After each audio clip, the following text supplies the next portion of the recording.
مسلمانوں کا ہر فرقہ کہتا ہے کہ جن کو ہم نے مانا وہ ہادی ہے. بات بڑی قریب آ گئی، نوجوان بیٹھو. ہر مسلمان کہتا ہے، ہر فرقے کا مسلمان کہتا ہے. غیر شیعہ کہتا ہے کہ جس کو ہم مانتے ہیں ہمارے امام ہمارے ہادی ہے. ہادی جو ہدایت کرے. 11 مہینے مسلمان بازار سے لے کے گوشت کھاتے، لیکن کوئی بھی دکان سے گوشت خریدتا ہوا دکاندار سے نہیں پوچھتا کہ جس جانور کا گوشت مجھے دے رہے ہو یہ لنگڑا تو نہیں تھا، اس کی آنکھ تو خراب نہیں تھی، یہ بیمار تو نہیں تھا. کوئی پوچھتا ہے؟ جو ہی ذی الحج آئے اب ایک جانور چاہیے. سر نہ ہلائیے گا، زبان سے بات کیجیے گا. اب ضرورت ہے ایک جانور کی، اب اسے اللہ کی راہ میں ذبح کرنا. اب جا کے ہر مسلمان نے تلاش کرنا شروع کیا. لنگڑا تو نہیں، اندھا تو نہیں، اس میں کوئی نقص تو نہیں. کیوں؟ اب کیوں 11 مہینے تو تم نے ایسا نہیں ڈھونڈا، اب کیوں ڈھونڈ رہے ہو؟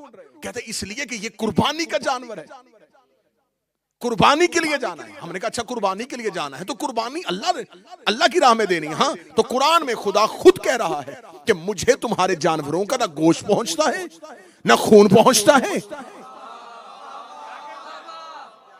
یہ خون اور گوشت میرے لیے نہیں ہے.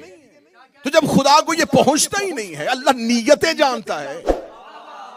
بس تمہاری نیت ہے نا تو جو بھی ملے کر دو، جو بھی جانور ملے چھری چلا دو. نیت تو اچھی ہے نا صاحب، امال کا دار و مدار تو نیتوں پہ ہے. تو تمام علماء نے کہا کہ نہیں، یہاں امال کی بات نہیں ہو رہی.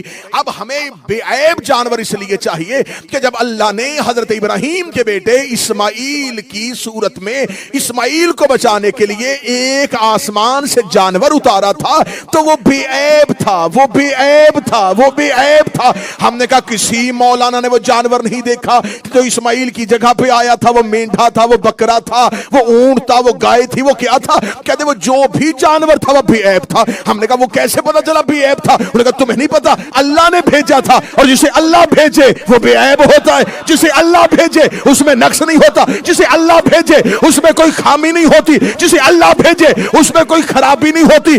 تو اب قیامت تک کے لیے ہم نے جو بھی جانور اس جانور کی سنت میں ذبح کرنا ہے تو کیونکہ وہ بھی بے عیب تھا اسے بھی بے عیب ہونا چاہیے، کیونکہ بے عیب کی جگہ پر بے عیب ہی آتا. بے عیب کی جگہ پر بے عیب ہی آتا. بے عیب کی جگہ، نانا جو پیچھے بیٹھے ہو ہاتھ اٹھانا، بے عیب کی جگہ پر بے عیب ہی آتا ہے. کلمہ تو نے ابراہیم کا نہیں پڑھا، محمد کا پڑھا ہے.